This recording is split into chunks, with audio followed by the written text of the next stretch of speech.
અમે બધા નાના હતા ત્યારે સ્કૂલમાં ભણાવતી વેળા સાહેબ એક પ્રશ્ન પૂછ્યો કે ફટાફટ છોકરાઓ મારા સવાલનો જવાબ આપો, તાજમહેલ ક્યાં આવેલો છે? અમે બધા છોકરાઓ ભેગા મળીને એકી સાથે બોલી ઉઠ્યા કે સાહેબ તાજમહેલ આગ્રામાં આવેલો છે. સાહેબે કીધું ના, ખોટો જવાબ, તાજમહેલ અમદાવાદમાં આવેલો છે. અમે બધા છોકરા કન્ફ્યુઝ એકબીજાની સામું જોઈને બોલવા લાગે કે સાહેબ હવારમાં ઠપકારી નાખ શું? અમે બધા ઘરે ગયા અને અમારા વાલીઓને વાત કરી. વાલીઓનો મગજ ફાટ્યો.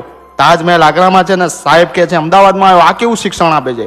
બધા બીજા દિવસે ભેગા મળીને બધા વાલીઓ ગયા સ્કૂલમાં અને આચાર્યની ઓફિસમાં જઈને આચાર્ય સાહેબને કહેવા લાગે કે તમારા શિક્ષકો અમારા છોકરાઓને ખોટું શિક્ષણ આપી રહ્યા છે.